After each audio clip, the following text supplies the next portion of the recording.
Bonjour à toutes et à tous. La France est dans le même bateau que tous les pays d'Europe et de tous les pays développés.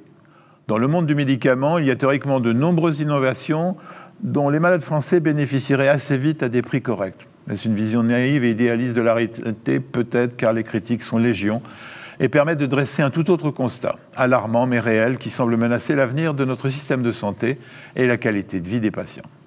On écoute l'édito de notre rédacteur en chef Thierry Borsat qui nous résume la problématique d'une innovation thérapeutique en danger. La crise sanitaire du Covid a fait l'effet d'un électrochoc. La France, patrie de Louis Pasteur et de la vaccination, a été la grande absente dans la course à l'arme anti-coronavirus qui a vu émerger la grande innovation de l'ARN messager. Et en décembre 2023, c'est d'ailleurs sur cet échec que s'est appuyé Emmanuel Macron pour justifier l'annonce d'un plan de 7 milliards d'euros pour l'innovation en santé. L'objectif, redonner à la France son leadership en la matière d'ici à 2030.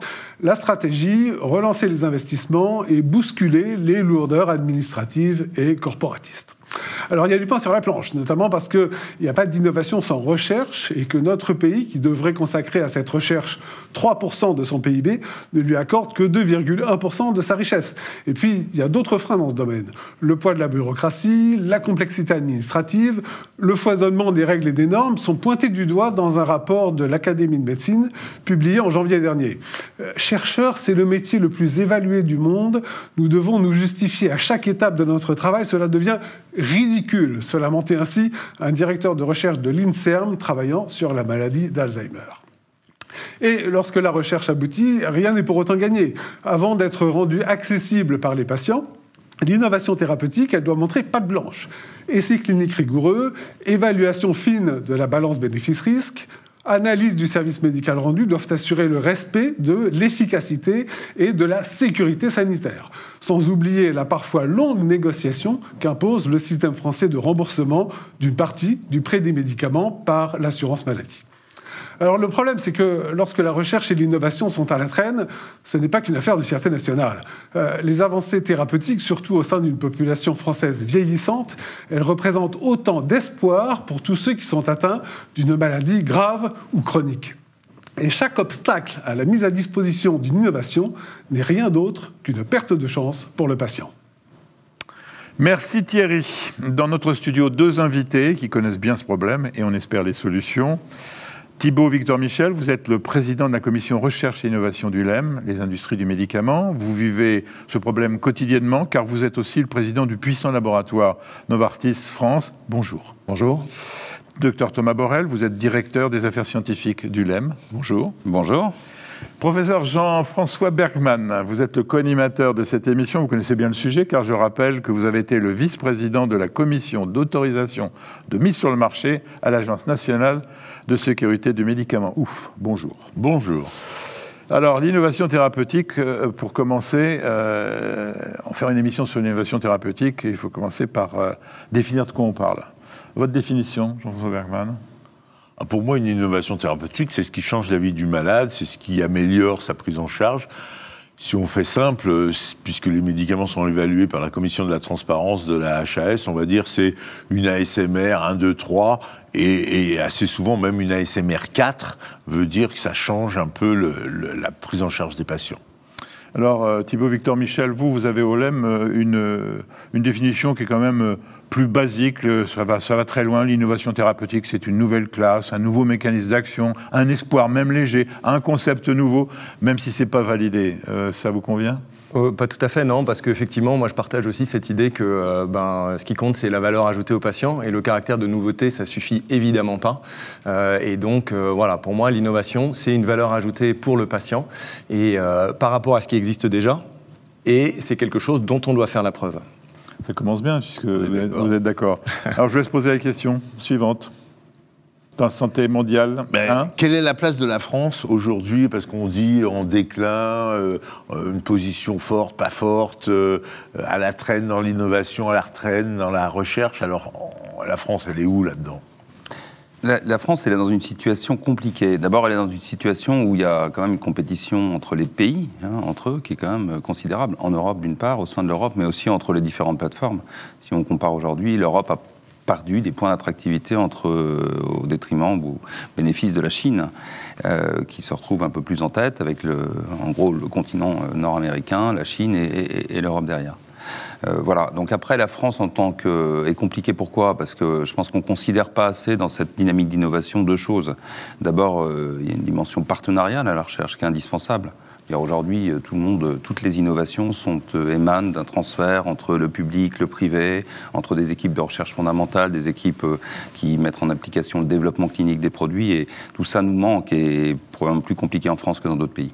Et le deuxième sujet, c'est quand même, il y a un sujet de continuum, parce qu'on parle d'innovation, c'est-à-dire de ce qui va arriver au bénéfice du patient, une véritable transformation de sa prise en charge. Ça commence par de la recherche, ça inclut de la production, ça inclut de l'évaluation, ça inclut de l'adoption par les professionnels de santé. Tout ce continuum est quand même un peu complexe sur le territoire français. Thibaut, Michel, un exemple. Oui, moi je trouve qu'on a plein d'innovations qui arrivent quand on regarde toutes les nouvelles plateformes thérapeutiques et qu'on voit ce qu'on arrive à faire. Il y a vraiment, on est en train de vivre une révolution médicale qui est vraiment extraordinaire. On a de la thérapie cellulaire, on a de la thérapie génique, on a de la radiothérapie interne vectorisée. Enfin, il y a vraiment plein de choses qui arrivent. Et quand on pense à la place de la France dans l'innovation, pour moi, en fait, il y a deux questions. Voilà, il y a la question de la France comme terre de fabrication de cette innovation, et il y a la question de la France comme terre d'accès à l'innovation pour les patients français. Et ces deux questions-là, elles sont vraiment très très liées, parce qu'on ne sera jamais une terre de fabrication de l'innovation si on n'est pas d'abord une terre d'accès à l'innovation. Il faut qu'on valorise l'innovation en France pour devenir une terre d'innovation, parce que l'innovation, elle est internationale et elle ne se fabriquera que sur les territoires, ne se développera que sur les territoires où il y a une reconnaissance de cette innovation. Donc ça, c'est un point super important. Et on est dans une situation financière assez tendue en France, ça c'est sûr. Et donc, il faut qu'ensemble, avec les autorités de santé, on trouve cet équilibre entre, pour moi, la soutenabilité de notre système de santé, les contraintes budgétaires qu'on a, et en même temps, la reconnaissance de l'innovation. Il faut qu'on arrive à joindre les deux pour continuer à être une terre importante d'innovation médicale. Concrètement, la menace, c'est quoi ? On fait une émission pour dire que cette innovation, elle est en danger en France. C'est quoi la menace, c'est quand même qu'on a, et qu'on constate déjà aujourd'hui, on reviendra peut-être sur des composantes de l'accès, c'est qu'on a un certain nombre de molécules qui sont des promesses d'innovation. Elles ont fait l'objet d'autorisation de mise sur le marché, mais qui ne sont pas toujours commercialisées sur le territoire français. Thibaut parlait des thérapies géniques, des thérapies cellulaires. Quand on est devant ces situations de réponses thérapeutiques qui peuvent être extraordinaires pour des prises en charge, on a un enjeu aussi associé à la capacité d'avoir sur place une unité de production, parce que les thérapies géniques et cellulaires, ça se produit à proximité du lit du malade. Donc la menace, c'est que petit à petit, on dégrade les réponses thérapeutiques que les industriels du médicament peuvent apporter avec ces traitements particulièrement innovants. Les contraintes sont essentiellement au départ budgétaires, financières ? Les contraintes du développement de l'innovation médicale, c'est que pour arriver à un nouveau médicament, c'est long, c'est coûteux et c'est surtout extrêmement risqué. Développer un médicament, c'est plus d'une dizaine d'années souvent. Si vous prenez le développement clinique, qui est entre le moment où c'est testé pour la première fois chez l'homme et le moment où ça a une autorisation, c'est à peu près 7 ans. Et c'est des coûts de plus de 2 milliards. C'est des coûts qui ont doublé en 10 ans. On était à peu près à 1 milliard il y a une dizaine d'années, on est aujourd'hui à plus de 2 milliards pour développer un médicament. Et c'est long, c'est cher, mais c'est aussi extrêmement risqué. C'est-à-dire que vous savez, il y a les phases 1, les phases 2, les phases 3. Les chances de succès d'une phase 2, c'est 30%. Voilà. Donc c'est vraiment un domaine qui est extrêmement risqué. Il faut être capable de faire des investissements très longs, sur une longue durée, des investissements très élevés, sur une longue durée de temps. Et tout peut s'effondrer au dernier moment. Donc c'est vrai que ça met une pression sur les industriels qui développent ces innovations thérapeutiques. Et ça, c'est la vie du médicament depuis toujours. Ce risque, et c'est bien connu, ça fait partie de l'évaluation et du prix qui vous est fixé, puisque finalement, vous trouvez de l'aide pour vous aider dans le développement de ces médicaments. Et derrière ça, on n'a pas l'impression que les industriels du médicament soient les plus à plaindre, et il n'y a pas beaucoup de faillites dans ce petit monde. Donc c'est que finalement, entre vos coûts, vos risques et vos bénéfices, tout ça s'égalise, non ? Ouais, je crois qu'il y a un cercle vertueux quelque part. C'est-à-dire que nous, avec ce système des brevets, on n'est jamais assis sur une rente, parce qu'on doit développer une innovation. Ces innovations, elles ont un temps donné, et puis ensuite, elles tombent dans le domaine public. Et donc, on est obligé en permanence de retrouver des nouvelles innovations pour remplacer les médicaments qui vont tomber dans le domaine public. Et c'est quelque part un cercle vertueux parce que les bénéfices qui sont dégagés par l'industrie pharmaceutique, ils doivent être réinvestis dans ce risque, dans cette innovation, pour trouver des molécules, pour trouver des médicaments qui vont améliorer la santé des patients. Non, je voudrais juste revenir sur la question du risque. Alors, il y a le risque financier, le risque d'investissement important que souligne Thibault à l'instant. Il y a aussi le risque de ne pas avoir accès, y compris dans ces phases de recherche clinique, à des solutions, potentiellement des réponses thérapeutiques. Aujourd'hui, il y a quand même nos essais cliniques sont souvent des dernières lignes de traitement pour des personnes qui n'ont pas du tout de traitement, qui n'ont plus de traitement qui fonctionne dans ce qui est commercialisé. Avoir un essai clinique sur le territoire, c'est donner dans un certain nombre de situations, en oncologie, dans les maladies rares, la possibilité d'avoir une chance de guérison qui est peut-être pas encore confirmée sur le plan de son autorisation, mais qui restera une chance pour un patient. Donc c'est pour ça qu'on se bat, les industries du médicament, pour que les essais cliniques puissent se faire sur le territoire français. C'est avant tout pour ça. Une notion simple, sur 100 idées de médicaments, il y en a combien qui n'aboutissent pas ? Alors, si vous avez, quand vous rentrez en phase 1, sur 100 médicaments, vous en avez un qui a une autorisation de mise sur le marché après les 7 ans de phase clinique. Donc, le risque, il est documenté, il est colossal. On parle toujours de l'argent, du temps, mais en fait, on a passé beaucoup de temps sur le risque. Quand vous arrivez en toute fin de développement clinique, c'est-à-dire en phase 3, vous avez déjà fait les 10 ans d'investissement et souvent les centaines de millions d'investissements, vous avez plus d'une molécule sur 2 qui se casse la figure. Et ça fait partie de notre métier, mais il faut beaucoup se tromper, il faut beaucoup d'échecs pour arriver à un médicament qui arrive chez le patient. Alors, après l'argent, le temps et le risque, vous jugez que la réglementation en France ralentit le processus d'approbation des nouveaux médicaments, Thibault ? Moi, je dirais que c'est pas tant la réglementation, c'est les questions de discussion autour de la valorisation de l'innovation. Voilà. La réglementation, elle est là pour protéger les patients, et ça, c'est une bonne chose, pour vérifier l'efficacité et surtout la sécurité des médicaments. Et ça, voilà, les médicaments, c'est normal que ce soit très encadré, et ça me paraît une bonne chose. Voilà. Après, une fois qu'on a fait cette démonstration, on sait qu'on a une innovation pour le patient. La question, c'est à quelle vitesse on arrive à la faire arriver aux patients. Et là, on a des discussions qui sont longues en France sur la valorisation de cette innovation, la fixation de l'autorisation et du prix, du remboursement. Et ça, c'est dommage, parce qu'on sait qu'on a un médicament, mais on a encore un certain temps avant de le faire arriver aux patients. Thomas Borel ? Je pense que toutes les réglementations, elles sont tout à fait entendues, ce que vient de dire Thibault Victor Michel, c'est-à-dire que soit l'autorisation d'un essai clinique jusqu'à la fixation d'un prix, elles ont toutes du sens par rapport aux perspectives des acteurs qui la pilotent. La difficulté qu'on a, c'est que tout ça fonctionne quand même beaucoup en silo, et qu'en pratique, on peut avoir des innovations qui sont extrêmement, ou des traitements à venir et qui deviennent des innovations de prise en charge extrêmement transformationnelles, mais tout ça n'est pas intégré dans un processus. Donc vous vous retrouvez pour des essais cliniques à avoir des difficultés à obtenir les autorisations ou à contractualiser avec les centres, vous vous retrouvez à avoir des temps de discussion avec la puissance publique en termes d'évaluation ou de fixation d'un prix qui vous amène en général à avoir une France qui est souvent en retard par rapport à ses voisins européens. On est dans les 7e ou 8e positions sur le temps d'accès aux nouvelles molécules dont pourraient bénéficier les patients. Là, je ne suis pas d'accord, je peux le dire. Si, bien sûr, vous êtes là. Alors, il y a deux choses. Il y a les essais cliniques, l'administration, la bureaucratie, ça on peut en parler. Et je pense que là, je suis assez d'accord avec vous, on n'est pas bon en France pour plein de raisons. Mais quand on a l'évaluation telle qu'elle est faite maintenant, avec les accès précoces avant AMM, AP1, ce qu'on appelle, les accès précoces après AMM, AP2, donc on a la possibilité, quand les médicaments commencent à montrer, il faut qu'ils aient montré quand même quelque chose, d'obtenir des accès précoces. L'AMM, elle est la même pour toute l'Europe, donc on ne peut pas dire que l'AMM est plus lente en France qu'ailleurs, puisque c'est une AMM européenne. La transparence, elle donne son avis assez vite. L'élément freinateur, c'est la négociation du prix. Et l'élément le plus freinateur dans la négociation du prix, c'est l'industriel, c'est pas l'administration. Si vous acceptiez le prix que la Sécurité sociale vous propose en première négociation, on gagnerait parfois 1 an, 2 ans. Non ? Il vient de faire toute l'émission en une phrase. C'est-à-dire que tous les sujets que je comptais aborder après, ça y est, on va y aller progressivement. Alors, je vous laisse répondre. Quelques chiffres déjà sur l'accès. Alors déjà, l'accès précoce, c'est vraiment quelque chose de très très bien. C'est un dispositif qu'on a en France et c'est très bien pour les patients et ça permet d'accéder plus vite à l'innovation.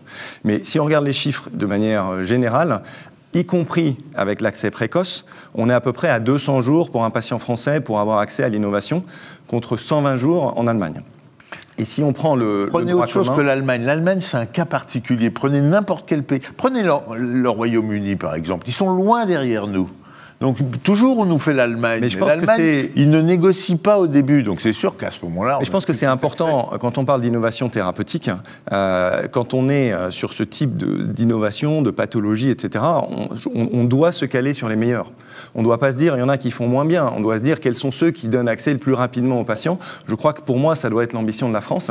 Et du coup, effectivement, je pense que l'Allemagne est un bon comparateur pour ça, parce qu'ils font mieux. Le seul, et la Suisse. Oui. Pour conclure cette première partie, avant de retourner sur des sujets dont vous venez de pas parler, je crois qu'il faudrait qu'on réponde à une question. Quel pays on a envie d'être ? Ouais, je crois que c'est vraiment une super question. Et pour moi, on doit être un pays d'accès à l'innovation et de valorisation. Voilà. Moi, j'aimerais que la France soit une terre qui fabrique l'innovation et qui donne accès à ses patients. Et je crois qu'il y a une vraie volonté politique en ce moment d'aller dans cette direction-là. Il y a beaucoup de déclarations qui sont faites. Je m'en réjouis, c'est une bonne chose.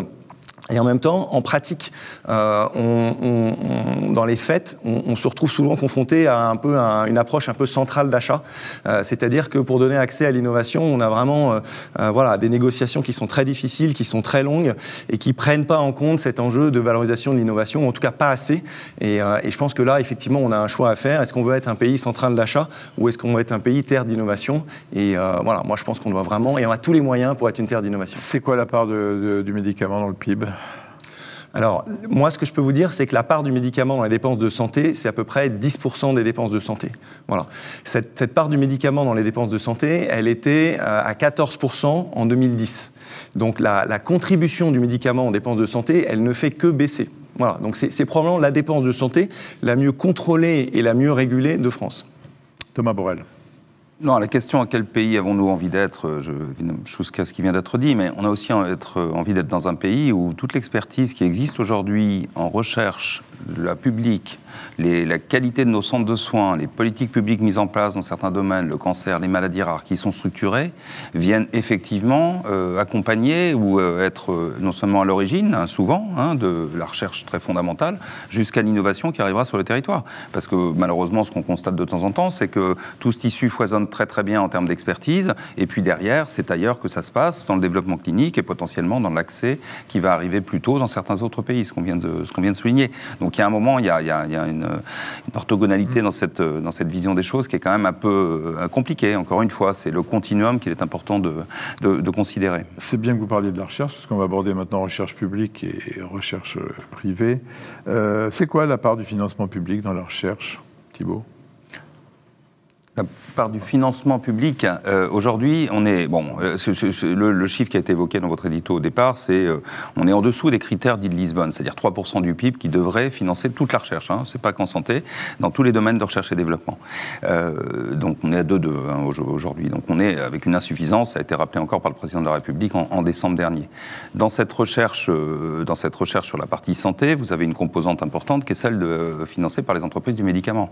Aujourd'hui, les entreprises du médicament financent sur le territoire à peu près un peu plus de 3 milliards de recherche et développement qui représentent à peu près 2/3 de la recherche dans le domaine de la santé appliquée à la pharmacie. Donc si vous voulez, les industriels du médicament sont les principaux contributeurs à la recherche qui va amener de l'innovation en santé. C'est certain, c'est ici en France comme ailleurs. Et c'est pour ça que considérer cette dimension-là comme stratégique pour un territoire, c'est juste majeur pour nous tous, y compris sur le plan économique d'ailleurs. Merci Thomas. Je vous ai appelé Thibault parce que maintenant je vais donner la parole à Thibault. Et cet investissement en recherche publique, c'est quelque chose de très important. Mais moi, je n'opposerai pas ou je ne comparerai pas recherche publique versus recherche privée. Je crois que les deux sont très complémentaires et chacun a son rôle à jouer. La recherche publique, elle est là pour faire de la recherche fondamentale, pour explorer des nouvelles voies. Et la recherche privée, elle est là pour prendre des risques et faire les développements qui sont très longs, très coûteux, très risqués, comme je le disais tout à l'heure. Donc il y a une forme de continuum, il y a une forme de partenariat. Et on a chacun notre rôle différent. Et c'est pas du tout les mêmes profils de recherche et c'est pas non plus du tout les mêmes profils d'investissement. Je vous donne un exemple. Un laboratoire comme Novartis, qui est un laboratoire international, on investit à peu près 10 milliards par an en recherche et développement. C'est 10 fois le budget national annuel de l'INSERM. Voilà. Donc on est vraiment sur des ordres de grandeur qui sont très différents. Et encore une fois, le but n'est pas de comparer en disant nous on fait beaucoup plus. Le but est de dire voilà, on a chacun notre rôle dans cet écosystème de recherche et d'innovation. Et ce rôle, il est différent, il est complémentaire. Et moi, je crois qu'on gagnerait beaucoup à renforcer ce partenariat entre public et privé.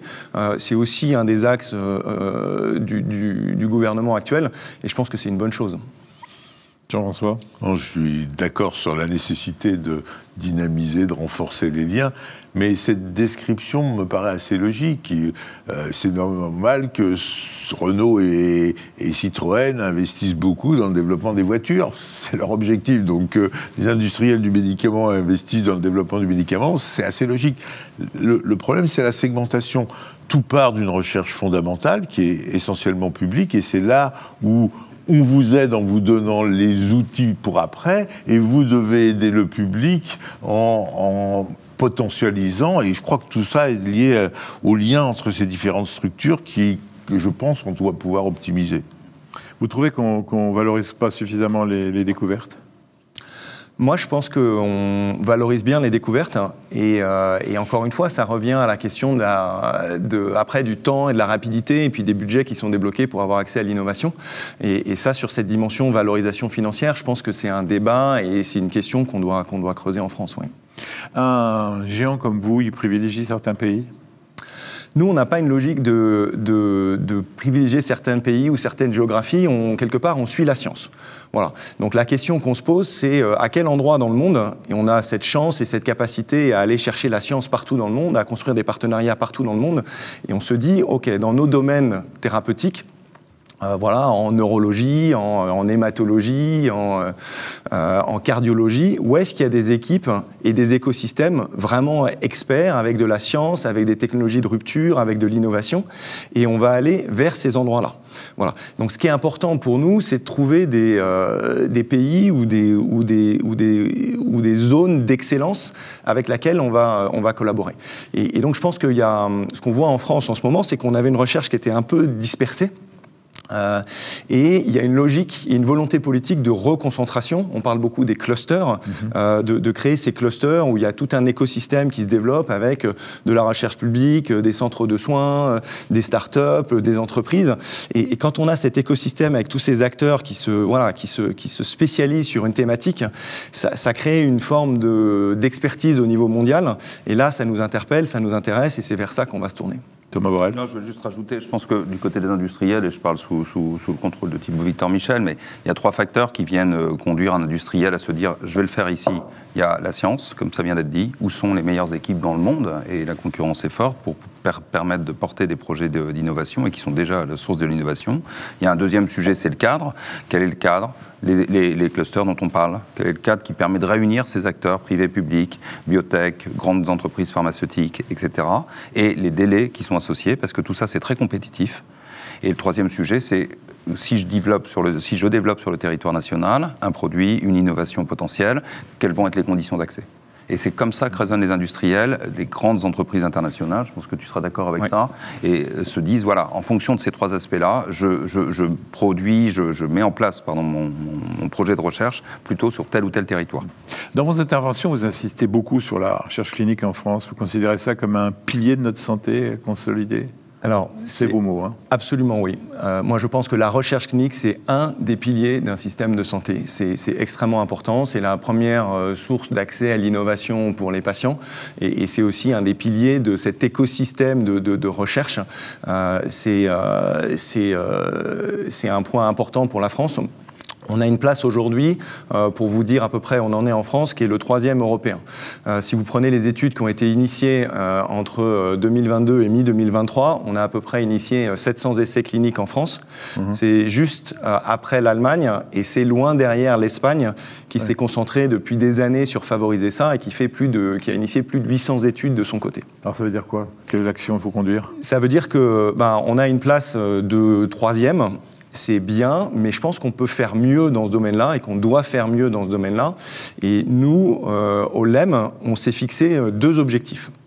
on s'est fixé un premier objectif qui est d'augmenter de 25% le nombre d'essais en France. C'est pas un chiffre qu'on a sorti comme ça au hasard. 25%, ça nous permet de rattraper l'Espagne. Voilà. Si on augmente de 25%, on s'est à peu près à 800 études initiées sur la période que j'évoquais, et ça nous mettrait dans le pool de tête au niveau européen. Donc ça, c'est notre premier objectif, pardon Thomas. Et notre deuxième objectif, c'est de démarrer les études en 120 jours. Le temps de démarrage des essais, c'est un facteur assez important. La recherche clinique, c'est une recherche qui se fait au niveau mondial, qui est assez compétitive. Donc la capacité d'un pays à démarrer et à inclure rapidement des patients est extrêmement importante, parce que tous les centres au niveau mondial se font compétition entre eux. Aujourd'hui, on est à peu près à 160 jours pour démarrer un patient en France. Il faut qu'on soit à 120 jours. Voilà. Donc ça, c'est le deuxième objectif du LEM, c'est de passer à 120 jours pour inclure le premier patient dans un essai clinique. Et c'est un objectif qu'on partage d'ailleurs avec le président de la République, qui l'a articulé de manière très explicite dans son plan France 2030. Oui, j'en 100% d'accord. Alors là, on est plus d'essais et des essais plus rapides. C'est un objectif qu'on souhaite tous, les investigateurs cliniciens comme vous. Le vrai problème, c'est la bureaucratie française, c'est les structures qui se marchent sur les pieds entre la CNIL, le CPP, les structures locales. C'est insupportable et vous en pâtissez, on en pâtit. Le contrat unique qui a été mis en place, qui est un contrat qui est signé entre le promoteur et les investigateurs qui, soi-disant, faisaient gagner du temps, en fait, a fait perdre des inclusions. Il faut vraiment changer ça, il faut qu'on comprenne qu'on a tous envie de faire des essais, vous, nous, mais que les structures sont archaïques. Si je comprends bien, c'est pas une question, c'est un commentaire. Oui. Mais alors, je vais commenter le commentaire, si vous permettez, juste pour dire que je pense quand même qu'il y a beaucoup d'efforts qui ont été faits ces dernières années. Moi, je perçois, à la fois parce que la volonté politique a été clairement affirmée, le président de la République l'a pris dans les éléments des 120 jours dont on parle, de faire de la France la première nation européenne en recherche clinique, ça a été annoncé dans le cadre du plan Innovation Santé. Donc il y a cette dimension, elle est posée quand même comme une volonté très forte des acteurs, et tous les acteurs qui sont en charge de l'évaluation et de la décision de l'essai clinique sont portés par ça. Donc c'est quelque chose de très positif. Après, on a souvent du mal sur la mise en œuvre. C'est clair que sur pas mal d'aspects, il y a des actions très concrètes à mettre en œuvre, et c'est ce sur quoi, pour accompagner notre plan de notre côté, on insiste par exemple sur la nécessité de disposer d'espaces d'autorisation jusqu'à la mise en œuvre de l'essai qui encore une fois intègre tout ce continuum, donc de l'autorisation par les autorités compétentes à la contractualisation avec les établissements pour des médicaments de thérapie innovante. Ou bien, on a un sujet très important en ce moment, le Covid nous a appris qu'on pouvait faire des essais cliniques, y compris à distance, avec une approche décentralisée de l'essai clinique. Donc c'est quelque chose que beaucoup de pays européens sont en train de mettre en place. La France vient de le lancer dans une phase pilote. Nous, on dit qu'il faut absolument concrétiser ça, en faire un cadre législatif avec tous les enjeux de sécurité qui doivent être évidemment complètement couverts pour que demain, on puisse continuer un essai, y compris pour un patient qui est à domicile, qui n'est pas nécessairement structure de soins. On continue, Thibault, vous avez été interrompu. Alors, je vais commenter le commentaire du commentaire, mais je pense que c'est un bon cas d'école, la recherche clinique en France, parce qu'il y a une volonté partagée des acteurs publics et des acteurs privés. Il y a une analyse partagée sur le diagnostic et ce qu'il faut faire des acteurs publics et des acteurs privés. Donc on est tous d'accord. Donc là, c'est vraiment un enjeu de mobilisation, de mise en œuvre, de capacité à simplifier, à faire changer nos réglementations, à s'attaquer un peu à la complexité du truc. Et ça c'est vraiment quelque chose d'important, et on va voir si on y arrive. L'Espagne a été très sérieuse là-dessus. La progression de l'Espagne en recherche clinique, ça s'est fait en quelques années, quoi. Ça a porté ses fruits. Ça a porté ses fruits. On améliore le cadre et tout ira bien. Et de temps en temps, la recherche fondamentale, la recherche amont, c'est difficile, c'est des sujets compliqués, c'est des sujets d'écosystème. Là, c'est vraiment un sujet logistique, de règles, et on a la recette. Il faut juste arriver à la mettre en place. Je voudrais qu'on termine ce sujet avec une obsession qui est la sécurité du médicament. C'est des processus qui sont longs, qui sont coûteux. Est-ce que vous pensez que ça freine l'accès des patients à l'innovation médicale? Oui, ça, je le redis, ce qui est évaluation du médicament, ce qui touche à la sécurité du médicament, il ne faut pas y toucher. Ces réglementations-là, c'est des bonnes réglementations. Elles sont là parce qu'elles protègent les patients, parce qu'elles permettent d'informer les soignants, et ça, c'est extrêmement important. Donc ça, il faut vraiment pas confondre la réglementation. Il y a la réglementation sur l'évaluation des médicaments, et elle doit être rigoureuse et solide, et il y a la réglementation qui vient alourdir les processus de démarrage des études et de compétitivité de la France, et ça, il faut s'y attaquer. Et c'est ça qui empêche qu'on inclue assez de malades en France ? C'est nos réglementations. C'est la réglementation. Ouais, c'est tout. Comment l'améliorer alors ? Voilà. Ben, moi, je pense nous, on a identifié plusieurs éléments. Thomas l'évoquait tout à l'heure. Mais par exemple, on a alors je ne veux pas rentrer dans les choses trop pratiques, mais on a des règles d'exportation des échantillons biologiques. Voilà, c'est plus compliqué en France par rapport à ailleurs. Et dès qu'il faut faire ça, on a 3 mois de délai par rapport aux autres. Voilà. On a mis en place un système de convention unique, mais il y a des annexes qu'il faut négocier. C'est encore trop compliqué. Il faut qu'on simplifie ces annexes. Voilà, on est un peu en retard sur les essais au chevet du patient. Voilà, aujourd'hui, dès qu'on fait un prélèvement biologique, une analyse, il faut qu'elle soit faite dans le centre hospitalier. Donc le patient qui est loin, il doit faire 300 km pour venir faire une prise de sang, qu'il pourrait faire à domicile avec un infirmier, et les résultats pourraient être envoyés. C'est des petits trucs comme ça, mais qui, bout à bout, nous font perdre de compétitivité et font que d'autres pays comme l'Espagne vont un peu plus vite. Ça paraît du bon sens assez évident. Ouais. Qui nous empêche, qui vous empêche d'obtenir des progrès dans ce domaine ? Nous, sur ces sujets-là, on est complètement régis par un cadre réglementaire, et c'est bien heureux, comme vient de le rappeler Thibault. Je veux dire, c'est pas nous qui décidons, on met en place quand on nous donne l'opportunité de le faire, c'est-à-dire par exemple la décentralisation des essais, les contraintes sur l'importation ou exportation d'échantillons biologiques, c'est régi par des textes réglementaires. Donc il y a un sujet du pilotage derrière tout ça, qui peut se poser, parce qu'il y en a un petit peu du côté de la recherche, un peu du côté de la santé, dans les établissements de soins, un peu du côté évidemment de l'agence du médicament, chacun a ses prérogatives. Donc là, par exemple, sur ce sujet-là, en termes de pilotage, a été créée depuis maintenant 1 an et demi une agence de l'innovation en santé qui est censée justement accélérer un certain nombre de processus et coordonner l'action de la puissance publique, et on souhaite que ça porte ses fruits et que ça aide. Et ça coordonne ou c'est une strate de plus ? Écoutez, c'est clair que dans l'esprit de tous, l'objectif c'est que ça favorise de la coordination. Sur la charge clinique, typiquement, c'est un objectif. Il y a juste un sujet donc on n'a pas abordé, c'est la fuite des cerveaux. J'aurais pu vous parler de Moderna et de dire que Stéphane Bancel a quitté la France parce qu'on l'a mis dehors, et on connaît le succès sur le vaccin contre la Covid. Vous en dites quoi de cette fuite des cerveaux ? Moi, je pense il y a des fuites de cerveau, et quelque part, c'est une bonne chose parce qu'on exporte des talents français, et on a besoin de talents qui aillent aussi faire de la recherche à l'extérieur. Et puis, on importe aussi des cerveaux d'un autre côté. Donc, la recherche, c'est aussi une compétition de talents humains. Et je pense que la France a toutes les qualités pour exporter des talents et importer des talents. Et tout notre écosystème d'innovation va aussi participer de notre capacité à attirer et à exporter des talents. Thomas Borel. Juste un mot, ce qui est aussi un peu plus compliqué en France qu'ailleurs, c'est qu'on n'a pas ces transferts entre des chercheurs du public vers le privé et qui retournent dans le public.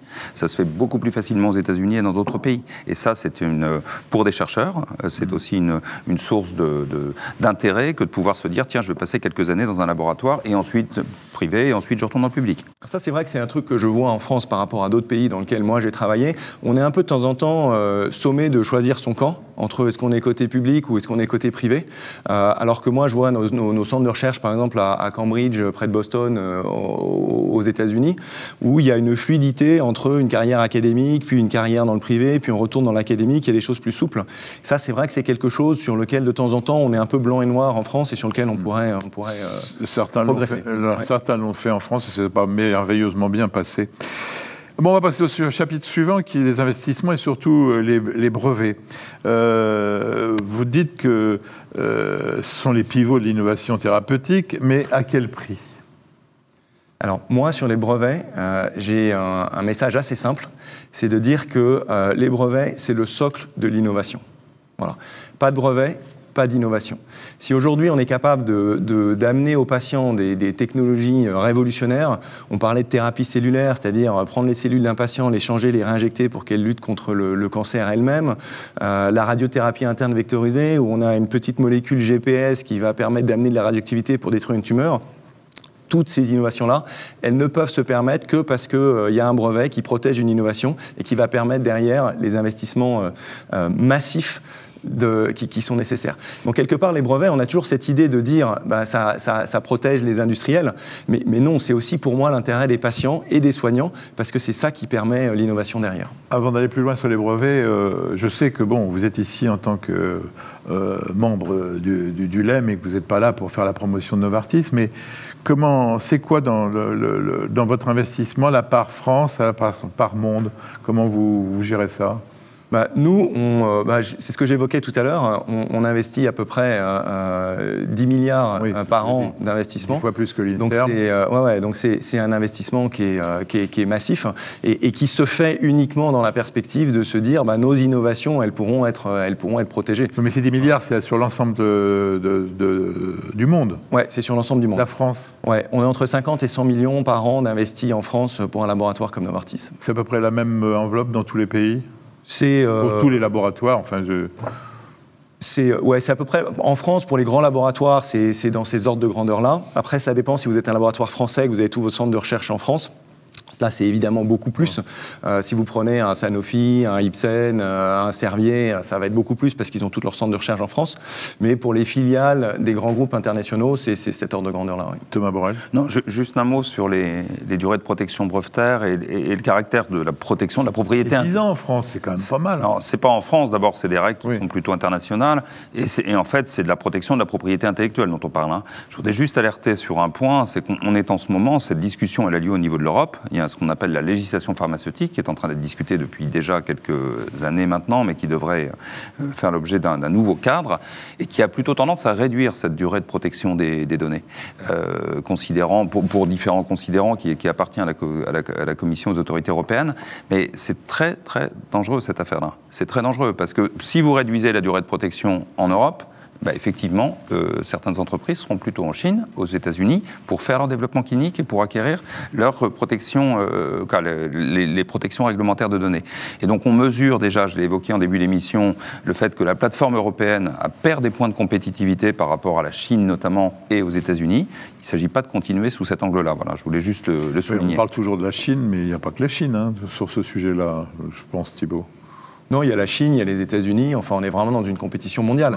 Ouais. Et moi je rebondis sur ce que dit Thomas, cette bataille de la propriété intellectuelle, elle est vraiment extrêmement importante. Et si on s'amuse à toucher à la propriété intellectuelle, pour moi je prends cette image, c'est un peu comme retirer les boulons de la tour Eiffel. Au bout d'un moment, si on en retire trop, ça finit par se casser la figure. Et si nous on a cette dynamique-là de réduire cette protection des brevets, là où la Chine commence à reconnaître de plus en plus l'innovation et les États-Unis conservent leur avantage là-dedans, on va être en tension sur cette compétition internationale. Là, on est dans une perspective très mondiale, la place de l'Europe dans un commerce, la défense du consommateur. Mais si on revient à la compétitivité de la France dans ses brevets, dans ses innovations, on a quand même l'impression qu'on est un peu à la traîne, on n'est plus au top. Comment faire pour qu'on redevienne des leaders ? Alors moi, je ne serais pas si pessimiste que vous. Je pense que quand on regarde des brevets dans certains domaines, dans le domaine du cancer, nos institutions de recherche en France, comme l'INSERM, sont extrêmement bien placées. Vous prenez des domaines assez innovants comme la thérapie génique, on est aussi assez bien placé en termes de brevets et de recherche fondamentale. Après, là où je pense qu'on doit s'améliorer, c'est transformer cette recherche fondamentale, ce savoir-faire français, ce niveau haut de gamme français dans la science, en innovation thérapeutique. Et avoir tout le continuum, c'est-à-dire avoir les écosystèmes qu'on évoquait tout à l'heure, c'est-à-dire que ça se transforme en création d'entreprises, ça se transforme en biotech, ça se transforme en industriel, et voilà, c'est là où derrière le brevet, il y a des investissements pour la poursuite du développement de ces nouvelles molécules. Mais ça, c'est pas votre boulot ? Ça, c'est exactement notre boulot. Donc c'est à vous d'investir plus en France, alors ? Et on le fait au quotidien, et on le fera d'autant plus en France et je reviens sur ce que j'ai dit tout à l'heure, qu'en fin de course, la valorisation de l'innovation se fait aussi en France. La longueur d'un brevet, ce serait plutôt pas 10 ans rigidement, mais fixé en fonction des investissements et de toutes ces choses-là ? Non. Vas-y Thomas. Non, j'allais dire, c'est pas le sujet. Le sujet, c'est qu'aujourd'hui, si la longueur du brevet, c'est plus 8 ans, ça dépend de quoi on parle exactement. Ouais. Mais l'idée, c'est surtout de ne pas le réduire en l'état.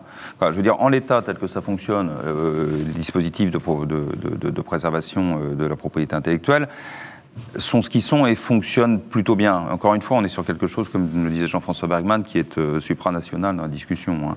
Mais il ne s'agit surtout pas de l'entamer ou de le faire bouger, au risque, encore une fois, que les investissements, pour le coup, que font les industriels du médicament ne se fassent pas dans les conditions souhaitées ou sur les territoires souhaités, en France notamment. Et ce qu'il faut aussi voir, parce que nous, ça nous paraît évident, mais en fait, les brevets, le compteur commence à tourner à partir du moment où on découvre la molécule. Mais à partir du moment où on a découvert la molécule, il y a toute l'étape de finalisation de la recherche, de recherche clinique, c'est plusieurs années. Donc pendant toutes les années où la molécule est développée, le temps du brevet, il commence à courir, quoi. Donc ce qu'il faut, c'est trouver cet équilibre entre le moment où l'industriel arrive à commercialiser l'innovation, et que cet espace de temps entre ce moment-là et la fin du brevet soit suffisant pour rentabiliser non seulement les coûts de développement de ce médicament-là, mais aussi pour amortir tous les recherches qui se sont cassées la figure et qui sont souvent assez nombreuses. Vous n'avez aucune possibilité de modifier le top de départ? Ça paraît une question naïve, mais... Non, souvent c'est très difficile parce que y a une compétition vraiment très très forte sur l'innovation et que si on ne publie pas tout de suite, quelqu'un d'autre va le faire. Enfin, si on ne brevette pas tout de suite, quelqu'un d'autre va le faire. Et donc vraiment, dès qu'on a la sensation d'une innovation, il faut breveter tout de suite. Mais effectivement, il y a un paradoxe, c'est le temps commence à courir. Et du coup, il faut aller vite sur l'innovation. Non, je rebondissais juste là-dessus. C'est une des raisons pour lesquelles tous ces délais qui sont parfois un peu plus longs en France, où les choses sont un peu plus compliquées, sont des délais qui rendent les choses plus lourdes à porter, d'un point de vue économique aussi, pour les entreprises du médicament. Il faut différencier le brevet de la molécule chimique, comme il y a en chimie ou quand on invente un presse purée, de l'exclusivité commerciale, on va arriver au prix, où vous savez que quand vous commencez à commercialiser un médicament, vous ne pouvez pas avoir de générique avant 10 ans. Et ça, c'est pas menacé. Oui, mais ce modèle, quelque part, pour moi, il est assez vertueux. Il est assez vertueux parce qu'on investit beaucoup d'argent pour développer des médicaments de manière assez risquée. Et du coup, ça ne peut se faire que si on a cette période d'exclusivité. Mais nous, on n'est pas assis sur une rente. Voilà, par rapport à d'autres industries, on a une durée d'exploitation et au bout d'un moment, ça s'arrête. La molécule tombe dans le domaine public et n'importe qui peut la produire. Mais pendant 10 ans, vous avez une rente parce qu'en plus, vous savez qu'il y a des malades. Ça, c'est quand même une chance. C'est-à-dire que si brutalement les gens ne veulent plus manger de yaourt, vous fabriquez des yaourts, vous n'en vendez pas. Alors que si vous êtes un traitement de la sarcoïdose, tant qu'il y aura des sarcoïdoses, il y aura des gens qui auront besoin de votre traitement. C'est une chance, ça, malheureusement, sur le malheur des autres. Oui, et c'est pour ça que je pense qu'il faut vraiment trouver cet équilibre entre conserver une durée qui permette de rentabiliser les investissements qui sont faits et à un moment donné, accepter d'un point de vue sociétal aussi que cette exclusivité s'arrête. Et que la molécule tombe dans le domaine public. Et comme on n'a pas de rente, comme je le disais, c'est quelque chose d'assez vertueux parce que ça nous pousse quelque part à sans arrêt réinvestir et on a la nécessité impérative, c'est une question de survie pour nous, une fois qu'on a une molécule qui est, qui est commercialisée, les marges qui sont générées par cette molécule, elles doivent systématiquement être réinvesties pour trouver quelque chose qui va le remplacer parce qu'on a 5-10 ans d'exploitation, ça paraît assez long, mais en fait, croyez-moi, c'est assez court sur des cycles industriels. Il nous reste 10 minutes pour le sujet qui fâche, le prix. Est-ce que c'est vrai, Thibault, que le prix du médicament en France est, paraît-il, un des plus bas en Europe? Alors la réponse est oui. On est 30 à 40% moins cher en moyenne que la plupart des autres pays européens. Que l'Allemagne. Et notamment que l'Allemagne. Ouais. N'oublions pas que les prix en Allemagne sont libres la première année. Donc si on se base sur ces prix-là, ça n'a pas de sens. Les prix en Angleterre, en Royaume-Uni sont plus bas et surtout l'accès est moindre. Enfin bon, on va pas... Donc alors... Nul de conteste, le chiffre, c'est d'ailleurs écrit dans les rapports d'activité du Comité économique des produits de santé, que la France est plutôt en deçà des pays de référence que sont l'Allemagne, bien sûr, mais aussi l'Italie, l'Espagne, le Royaume-Uni aussi, d'ailleurs, même s'il n'est plus dans l'Europe. C'est compensé par les volumes. C'est compensé par les volumes. Pas par rapport à l'Allemagne, par exemple. Mais je reviens quand même sur un chiffre, parce qu'on veut discuter un peu économique, qui a été évoqué par Thibault tout à l'heure. Le budget de l'assurance maladie, c'est quand même ça, aujourd'hui, qui est important en termes de dépenses publiques. La part du médicament, c'était 14% il y a 10 ans à peu près. Aujourd'hui, c'est 10%. Donc, si vous voulez, l'enveloppe dépenses médicaments, elle est totalement contrôlée d'un point de vue dépenses publiques, d'un point de vue macroéconomique et d'un point de vue budgétaire. Ce qui a permis parfois de financer des innovations qui arrivent même à des prix moins élevés que nos voisins européens, Et ce qui est sur un autre sujet, qui a été malheureusement aussi, qui conduit à diminuer le niveau de prix d'un certain nombre de médicaments plus anciens, génériqués ou pas, à des niveaux qui ne sont quasiment plus exploitables aujourd'hui. Ça, c'est un autre sujet, ce n'est plus l'innovation. Et le prix du médicament, il est extrêmement contrôlé. Ce n'est pas les industriels qui le fixent, il est fixé par les autorités à l'issue d'une négociation. Et je dirais même, il est doublement contrôlé. C'est-à-dire que quand on négocie un prix, après des années de recherche, ce prix, on doit se mettre d'accord avec les autorités. Et donc, le prix, il est contrôlé. Et il y a un deuxième niveau de contrôle en France, qui est au niveau du budget du médicament.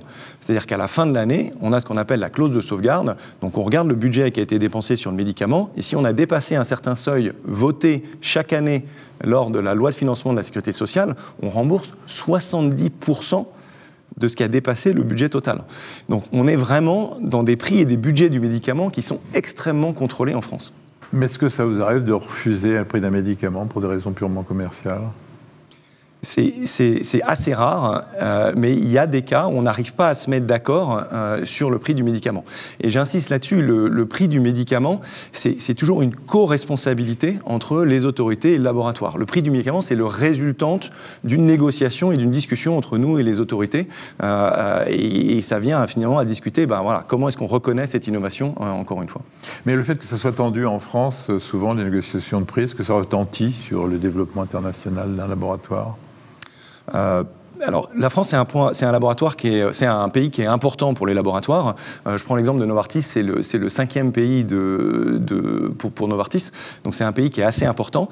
Et en même temps, je le redis encore une fois, c'est 4 à 5% du chiffre d'affaires d'un grand laboratoire mondial. Ouais. Donc malheureusement, quelque part, j'ai envie de dire, la profitabilité de la France n'est pas suffisante pour mettre en danger le développement et la profitabilité mondiale d'un grand laboratoire. Mais là où ça, là où ça joue, c'est ce que disait tout à l'heure Thibault Victor-Michel, c'est qu'à un moment, la France pourrait se retrouver à devenir un comptoir de vente de médicaments, point. Et ça, c'est pas bon pour personne, pour l'économie française, pour le développement, pour la recherche, pour l'innovation. Et c'est ce qui peut avoir tendance à se passer, ce qu'on voit dans certains laboratoires, parce que la profitabilité en France, parce que la capacité d'accès, parce que les délais, parce que tout ça est plus compliqué parfois qu'ailleurs, les laboratoires disent, moi, je mets à disposition de médicaments. Comme on l'a dit tout à l'heure, des bons essais cliniques avec un bon cadre de recherche et scientifique, on aura envie d'aller jusqu'au bout. Mais finalement... c'est pas à cause des prix français qu'on va faire telle ou telle innovation, c'est quelques pourcents. Et pour les médicaments, les bons, les innovations, puisque c'est le thème de la journée, les ASMR 4 ou 3, 2, 1, il n'y en a aucun qui ne soit pas commercialisé en France. Donc finalement, pour ceux-là, vous trouvez toujours un prix qui soit en accord avec vos attentes et les possibilités de la sécurité sociale. Donc si on a des bons produits, ils seront en France, non ? Y a-t-il des bons produits qui n'ont pas pu être commercialisés sur le marché français ? Alors, ce n'est pas la règle générale, mais il y a malheureusement des classes thérapeutiques qui ne sont pas disponibles en France. Oui. Vous prenez l'exemple des 3 anti-migraineux de nouvelle génération. C'est des produits sur lesquels, malheureusement, on n'a pas réussi à trouver un terrain d'entente. Et ils ne sont aujourd'hui pas disponibles pour les patients français. Ils sont disponibles pour la plupart des patients autorisés européens. Au remboursement. L'ASMR est positive, mais... L'ASMR, c'est une ASMR 5 qui ne reconnaît pas, du coup, ces médicaments comme ayant une valeur ajoutée, alors que, je vais reciter l'Allemagne encore une fois, mais l'Allemagne a jugé que ça a apporté un bénéfice important aux patients. Et comme ASMR 5, dans la loi française, ça veut dire qu'on doit faire des économies par rapport au système de santé, la migraine, c'est un domaine où les médicaments sont très anciens, ils coûtent quelques centimes. Ça ne couvre même pas le coût de logistique des anticorps monoclonaux de nouvelle génération dans la migraine. Donc c'est un exemple de domaine où malheureusement... C'est des malades qui ont 15 jours de migraine par mois, on le baisse de 2. Au lieu de 15, ils ont 13. Est-ce que vous voulez dépenser des centaines d'euros pour avoir 2 jours de migraine en moins par mois ? La place de la sécurité sociale, elle est où dois-je mettre mon argent ? Dois-je mettre des centaines d'euros pour 2 jours de migraine par mois ? Après, excuse-moi, il y a la migraine. Tu as sûrement suivi récemment un certain nombre de collègues cancérologues qui ont effectivement fait une tribune parce que des anticancéreux n'avaient pas fait l'objet d'accès au remboursement dans des domaines... Pardon, pas l'accès au remboursement. Si, ils étaient remboursés, mais ils n'ont pas eu de prix. Service médical rendu insuffisant pour un certain nombre d'entre eux. Alors qu'ils avez eu une autorisation de mise sur le marché. Donc on peut penser, le rapport bénéfice-risque était donc établi comme positif. Après, on peut se questionner, voilà, pourquoi est-ce que ces produits-là n'avaient pas accès au remboursement. Ce sont dans des xème lignes de traitement, dans des cancers particulièrement rares.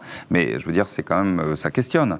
Parce que là, on a un peu tendance à mélanger la dimension de l'évaluation scientifique médicale, qui est quand même portée avant tout par l'autorisation de mise sur le marché, d'une logique économique qui vient dans l'aval, qui consiste à une négociation, comme ça a été expliqué à l'instant, et une négociation qui peut ne pas aboutir. Mais après, pour une négociation, il y a deux parties prenantes. Après, au milieu de ça, il y a évidemment cette appréciation de la valeur en santé qui est faite au travers de l'ASMR. Et nous, on peut se retrouver dans différents cas de figure. On a des négociations de produits d'ASMR 3 qui sont très longues et très compliquées. Voilà, on a des prix français qui sont au départ à un cinquième des prix allemands. Donc, même dans des situations où les ASMR sont très bonnes, avec des produits qui apportent des vraies innovations, on a des discussions extrêmement compliquées. Et puis après, on a des ASMR 5 qui, de temps en temps, sont des ASMR 5 en France, mais sont reconnus comme des innovations dans d'autres pays, parce qu'on applique à la règle des critères, parce qu'on a... Voilà, et là, il faut trouver l'équilibre, et il faut qu'on établisse un vrai dialogue avec les autorités pour se dire, voilà, il y a des nouvelles thérapies. On n'a pas encore exactement les données à long terme, on n'a pas tout, mais on pense qu'il y a une vraie thérapie et il faut trouver des façons de partager le risque et de reconnaissance de l'innovation et de souplesse pour aussi, sans donner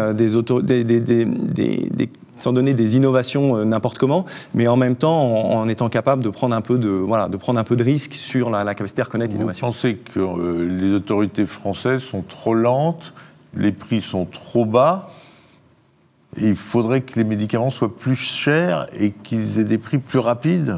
Non. J'ai juste envie de dire, on voit le médicament comme une contrainte budgétaire. Alors, ça devrait être une opportunité sur l'investissement d'amont et sur l'aval. C'est une opportunité aussi de gain en termes d'efficience d'un système de soins. Moi, je prends un certain nombre de médicaments qui conduisent les patients à sortir de l'hôpital.